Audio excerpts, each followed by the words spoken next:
The bell is rung. Hello, friends, and welcome to the NXT Weekly Review edition of In Ring Reality. I, of course, am your host, Josh Rosowskis, where today's headline is no, not the fact that it's so bloody hot that I can no longer have my door closed so that you can see my beautiful prized possession of my Becky Lynch Royal Rumble plaque, and I have to leave the door open to get some air in here. No, the big takeaway is, my goodness, in heaven, do we have a match set for next week? Adam Cole, the NXT champion, was being interviewed backstage about what happened last week with Karrion Kross and Scarlett Bordeaux, where Scarlett came out to the ring and presented Cole with the hourglass, which they showed in the backstage interview, that was ticking the sand down to symbolize the end being near for Cole's championship reign. Cole, being the cocky person he is, says, "Oh, it's all the same. Everybody comes and everybody goes, and nobody's going to stop me." He then proceeds to go out to the ring to Skull and basically says the same thing that he said backstage. But just before he came out to the ring, he was then confronted by the NXT North American champion, Keith Lee. And Keith Lee made it known that it's not Karrion Kross who's going to beat you for that championship, Adam Cole. Oh, no. No. It's going to be me. I'm going to beat you for that NXT championship. He then breaks the hourglass. So Keith Lee breaks the hourglass, which then causes Adam Cole, as I said, to go out to the ring. Basically, he says the same thing, except he says that it doesn't matter who I step in the ring with, they all fall down to me, which brings me to you, Keith Lee. You haven't been here for a cup of coffee like Karrion Kross has, even though he was very impressive. And you know what? You have something that I want, that I have my eye on, which is the NXT North American Championship. Remember, I was the first ever, and therefore the best ever, NXT North American Champion. And maybe, just maybe, I want to hold the NXT North American Championship for 387 days, just like I've done for the NXT Championship. Lee then comes out and, of course, is very happy about this and says, "Hey, you want me? I want you. I want the NXT title." They're out there doing their thing. Then Johnny Gargano comes out. And Johnny Gargano says, "Hey, Keith, I beat you last week." And Keith is like, "Oh, Johnny boy, how is Candace? Because I was more concerned about her last week than you were. Is she okay?" Johnny says, "She's okay, no thanks to what you did." And that's when Keith Lee said, "What I did, I was more concerned about her than you were." So Johnny Gargano is jogging for his positioning. He says, "Hey, I'm coming after you because I beat you. I want the NXT North American Championship." Then the Prince, Finn Balor, comes out. And the Prince says, "Hey, look, Keith, I don't know if you heard me last week, so I'll tell you again. I've won every championship in the world, but the NXT North American Championship is one championship I have never won. So I want it. I am coming after you. I want the NXT North American Championship." Which then prompts him to turn around for Adam Cole and says, "As soon as I'm done beating Keith Lee, Adam Cole, I'm coming right for you. I don't stab people in the back. I tell them right away when I'm coming after them to their face." Which then prompts the video appearance of NXT General Manager William Regal on the Titantron. And he says, "Gentlemen, I love the spirit. I love the attitude. I love everything about this. So I think I've got a scenario where everybody wins. Next week, right here on NXT, it's going to be a triple threat match. Keith Lee defending the NXT North American Championship against the challenges of Johnny Gargano and Finn Balor. But I haven't forgot about you, Adam Cole, because the winner of that NXT North American Championship match will then challenge you for the NXT Championship in a winners take all match on April the 8th, which, by the way, is the same night as night 2 of AEW's Fighter Fest special on their Dynamite time slot. Coincidence? Absolutely not. But oh my gosh, think about this. Next week on NXT, we're getting a triple threat match for the NXT North American Championship between Keith Lee, Johnny Gargano, and Finn freaking Balor. Oh my gosh. I can't even fathom to you how exciting that is. I shouldn't have to because you're a wrestling fan and you listen to and watch a show like this, either live on YouTube and Facebook or after the fact on replay or on your preferred podcast listening platform of choice. So you know what a mouth-watering matchup that is. You already know. And then, on top of that, the winner, which is most likely going to be Keith Lee, but there's still the possibility that it could be Johnny Gargano or Finn Balor, which would be mouth-watering in and of itself. With all three of them, one of them is going to face Adam Cole on April 8th for the NXT Championship, and the winner of that match is going to be both the NXT Champion and the NXT North American Champion. Now, that does lead me and lead you, the audience, into probably what is the obvious element in the room from this scenario, which is what now is going to happen to the NXT North American Championship. Are they doing away with that title? You know what? I wouldn't be surprised because there are a lot of tag teams in NXT right now, and it is rather hard to promote the NXT tag team titles for the men, as well as the NXT championship for the men, and make the NXT women's championship as strong as it is.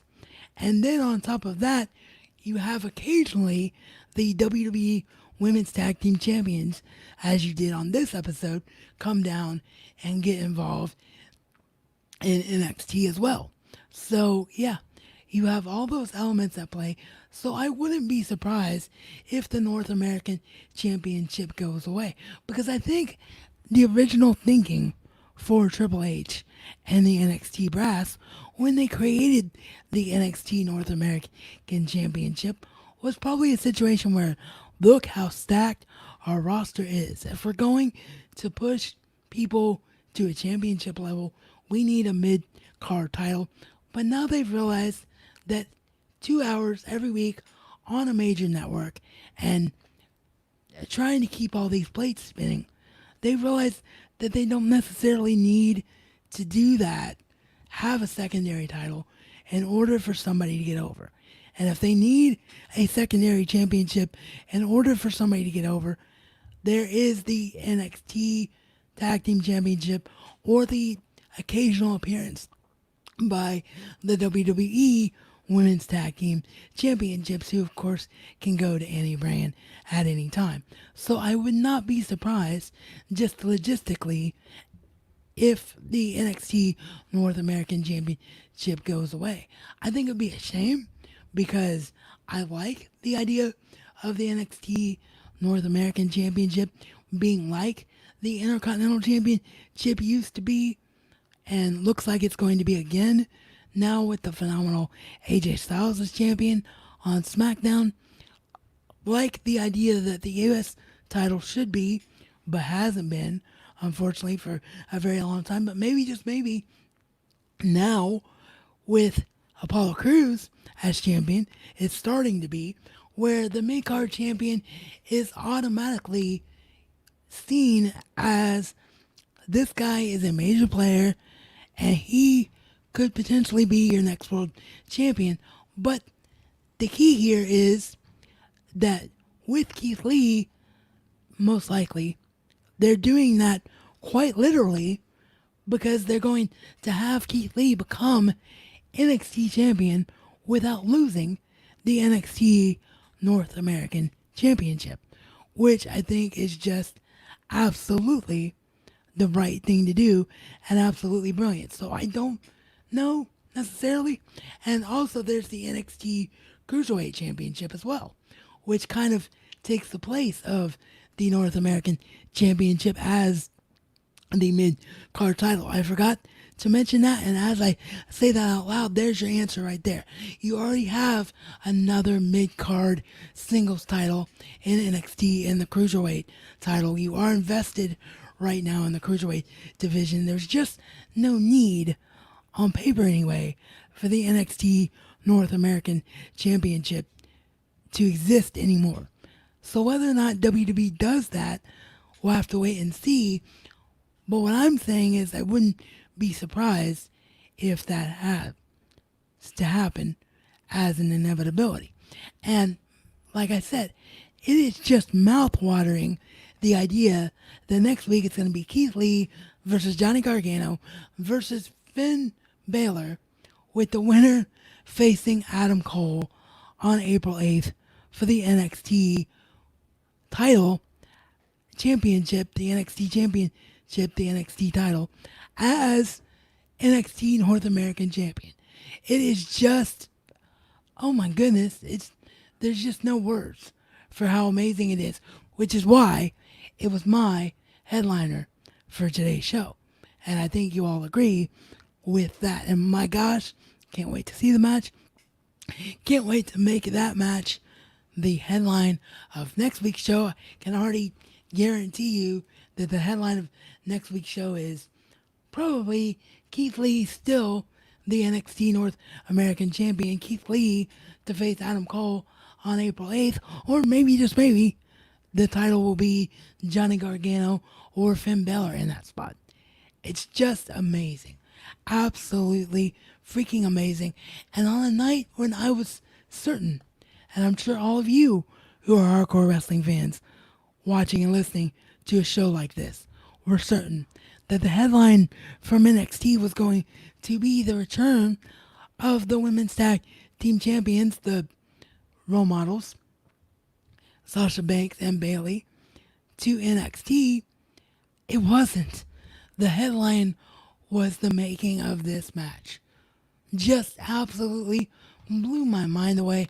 Cannot believe that this match is happening. Cannot wait to see what happens with the future of the NXT Championship as a result of the NXT North American Championship match next week.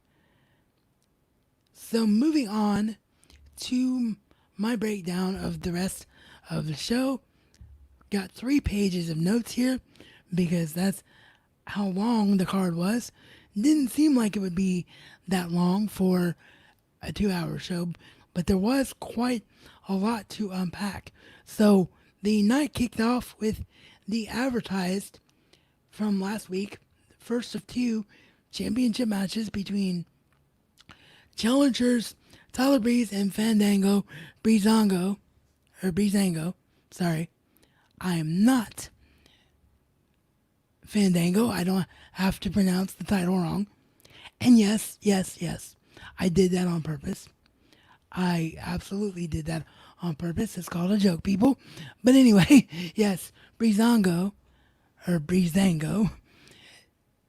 And I had to do it again. Come on, I had to do it again. But yes, they challenged. Oh, I'm sorry. I'm just a little bit too excited about the opening segment that we talked about. And it's kind of hard to refocus on anything else. So I'm joking around to try to wrap my head around the fact that we have more to talk about besides that one match. So anyway, they took on the champions of Imperium, Fabian Eichner, and Marcel Bartel. And the match opened up with Imperium coming out first, which I hate. I hate when champions come out first. But in this case, it made complete sense why they did it. Champions come out first. The ring is sacred. All of that. Great Imperium stuff. And then all of a sudden, Imperium's music starts playing again, or doesn't stop playing, I should say. And I start listening, and I'm like, what is going on here? And even Mauro Ranallo goes, what, is there an echo? And then the more you listen to it, the more you realize there's a slightly different beat, almost like a disco beat, just faintly in the background of the Imperium theme. Then you look up at the Titantron and you realize, oh my gosh, it's Breezango. Breezango has come out parodying Imperium, and they're calling themselves Fabio and gosh, I can't remember Tyler Breeze's name. I do apologize, but funny parody names. Fandango comes out wearing a blonde wig because he's Fabio. It's just, oh my gosh, it just made me burst out laughing. Made my mom burst out laughing. She was coming in to help me get into bed for the evening as this was going on because, as is typical, I watch one show right after another. So I was watching NXT after Dynamite, and so it was time to lay in the bed as this match was kicking off for me on DVR. And my goodness, this was just hilarious. Just Fandango and Tyler Breeze being subtly funny while still taking themselves seriously and having a crackingly good tag team title match with Imperium several times when I thought Breezango might actually. Now I'm slipping in to joke mode and not doing it on purpose. I do apologize. Zango, several times look like they're going to win the match. And of course, Imperium retains. Just everything about this really worked enough to the point to where I wouldn't be surprised if Breeze and Fandango get a shot at the tag team titles again somewhere down the road. So great opening match. Next up, it was Damian Priest taking on Killian Dane. I haven't seen Killian Dane, or I should say we, as wrestling fans as a whole, haven't seen Killian Dane in ages. So it's great to see him again. Wonderful, wonderful stuff. And kind of renews an old rivalry, old hostilities with Damian Priest. Much shorter match, much more one-sided of a match, as Damian Priest, the Archer of Infamy, is definitely the one that they are pushing as a future star. He's definitely the one that had the star-making performance at NXT TakeOver in your house against Finn Balor. So no surprise here that he won. After the match, there's a commercial break, and then coming out of the commercial break, Killian Dane is shown being frustrated, walking away, and then Robert Stone is in the crowd behind the pandemic predictive plexiglass and just so out of it and so dejected, just worse and worse and worse. He gets attacked via a flying shoulder into the plexiglass from Killian Dane. Killian Dane takes his frustration out on Robert Stone, which was just hilarious. More of this, please. Keep this comedy going. It really is working quite a lot. I really do think that it's working quite a lot for everything that they have going on here with this.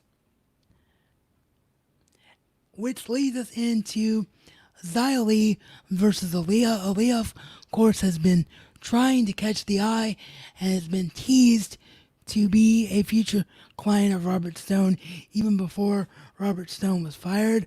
by Chelsea Green and started this downward spiral. She sees Robert Stone laying there at ringside and proceeds to pick him up, bring him to ringside with her for a match with Xia Li.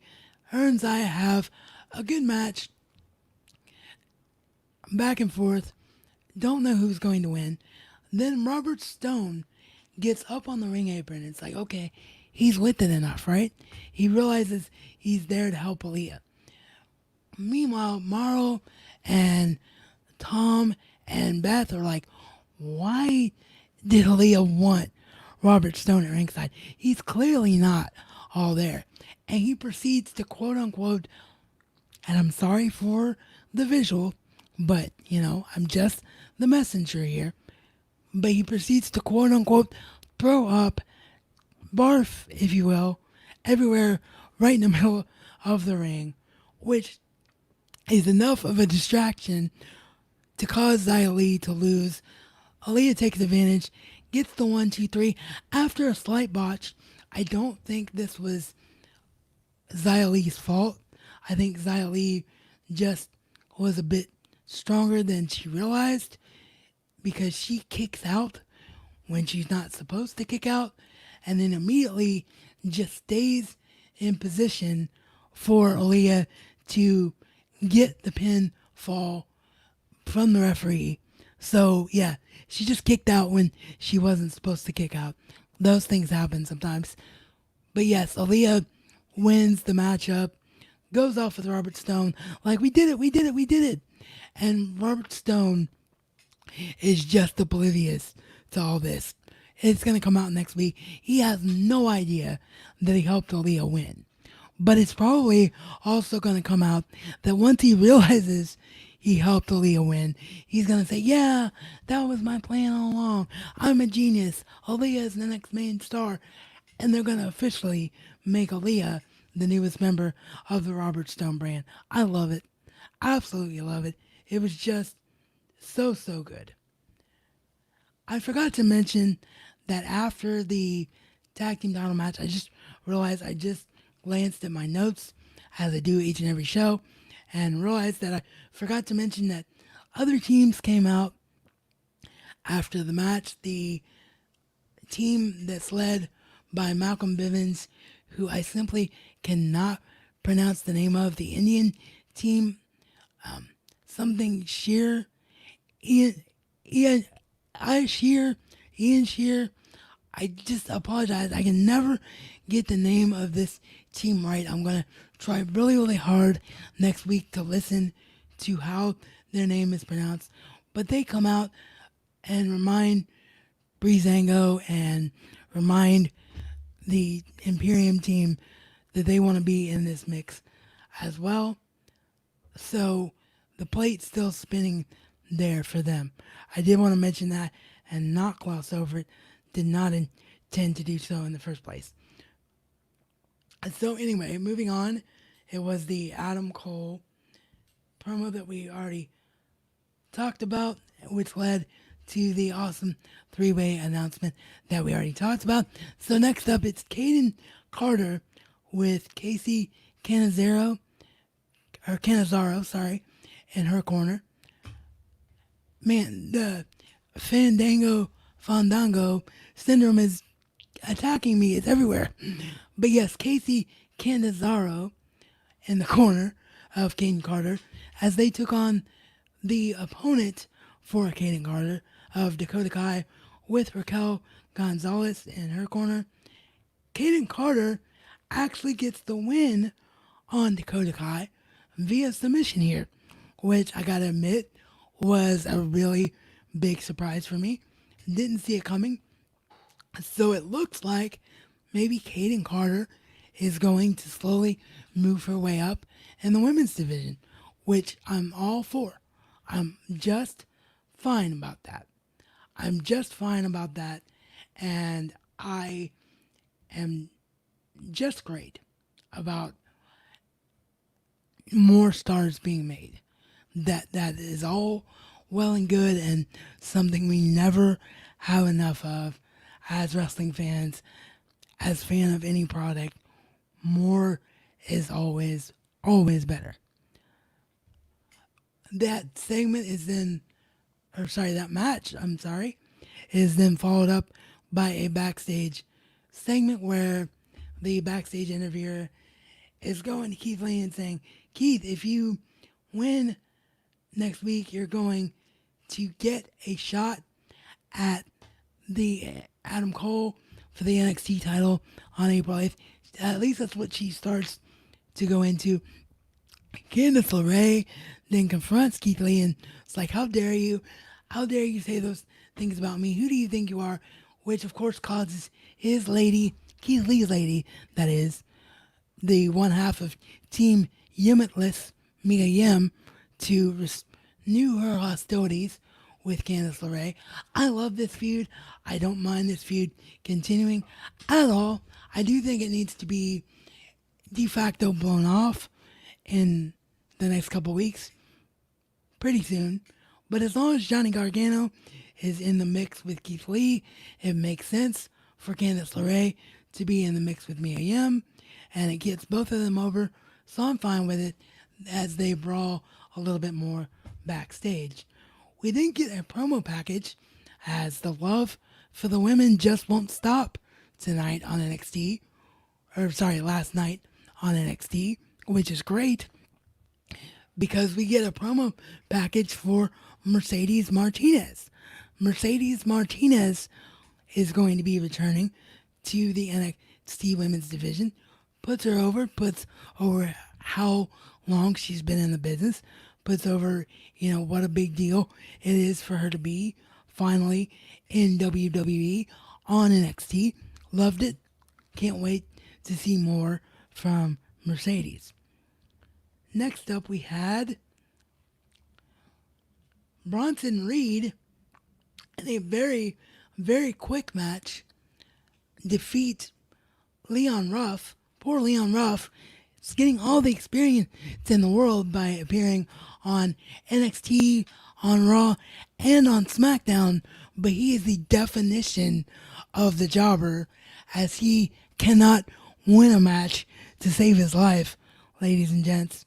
He gets squashed very, very quickly by Bronson Reed here. And Bronson Reed then proceeds to say, I'm not going to be like everybody else, Karen Cross. I'm calling you out. I did not forget what you did to me and why I haven't been on TV in a few weeks. You want to take me out? You want to try to end my career? This is what you're going to get as a result of it. So, as a result of that, a match is made official for next week. It's going to be Bronson Reed versus Karrion Kross. And the next match was the main event match for the WWE Women's Tag Team Championship. But just real quickly, before we get into that, I realized that I accidentally skipped over a couple of segments here. So we got a very quick segment between the Velveteen Dream, who was being interviewed about what's next for him, and playing it off like Velveteen Dream has no memory of losing to Adam Cole. I don't know what you're talking about. Dream is not over. Dexter Lumis then helps to keep that plate spinning by drawing a picture of himself with Velveteen Dream as the NXT Tag Team Champions. And Dream says, "This is a mistake, Dexter. This is a misunderstanding. I simply returned the favor for you last week. You helped me out against Adam Cole, so I helped you out against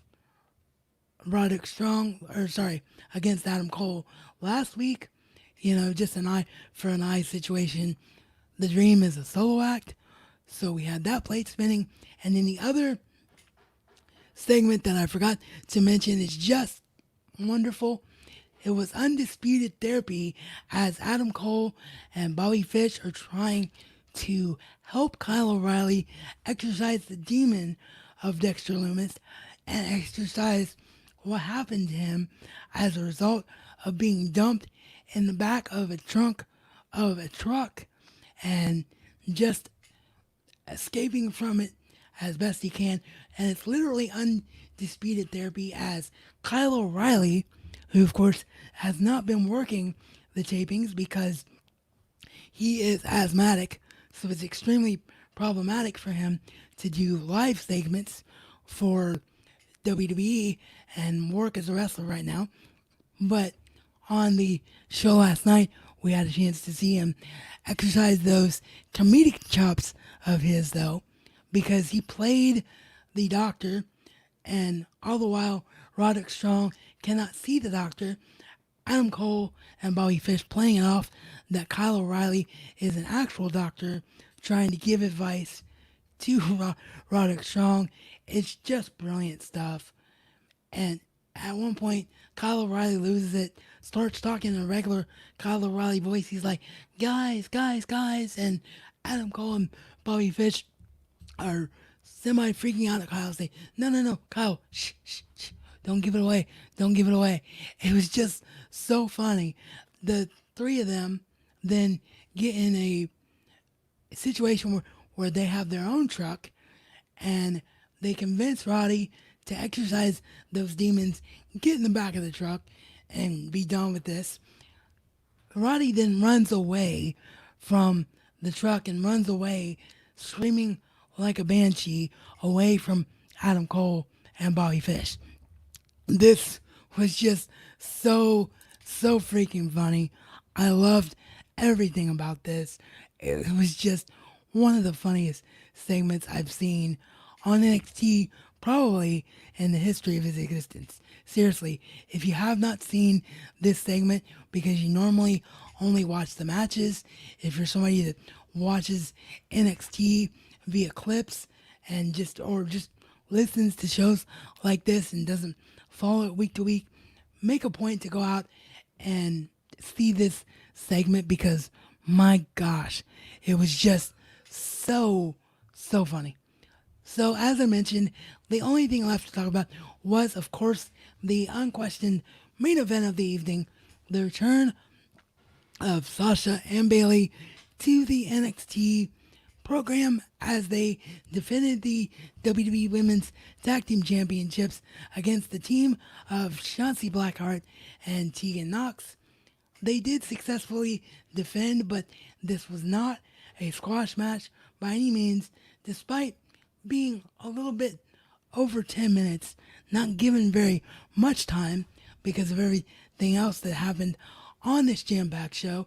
There were plenty of good offensive showings from the challengers, Blackheart and Nox. There were plenty of times where you're like, they're going to upset Sasha and Bayley here before Sasha and Bayley get to the Iconics on Raw on Monday. So everything about this really worked, was really enjoyable. Sasha Banks and Bayley just get better and better and better every week, which just is going to make that eventual Bayley heel turn on Sasha all the more sweet.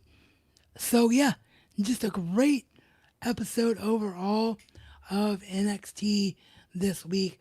To nobody's surprise, NXT is great week after week after week anyway. So yeah, nobody's surprised with how good the show was yet again. So as always, chime in the comments on Facebook and or YouTube. If you're watching via the replay, chime in if you prefer the audio only experience by hitting us up on social media at In Ring Reality everywhere. Of course, you can do that as well if you enjoy the visual experience. I always just welcome feedback regardless, but we're at In Ring Reality everywhere on all of the platforms. You can hit us up at inringreality at gmail.com. And of course, if you're new here, like I always ask, if you enjoyed what you heard / saw here today, please do consider giving me that subscribe on YouTube, giving the show that follow on Facebook, giving the show that 5-star rating on Apple Podcasts. Even if you don't use Apple Podcasts as your preferred podcast listening platform or choice, as all those things just help me to grow and make In Ring Reality a bigger and better wrestling podcast for you, the listeners, as hopefully you enjoy listening and watching the show as much as I enjoy bringing it to you. And as I always like to say at the end of every show, because I feel it's so important to do so, life is only as good as what you choose to make it to be. So please do make the choice to go out and do something great today.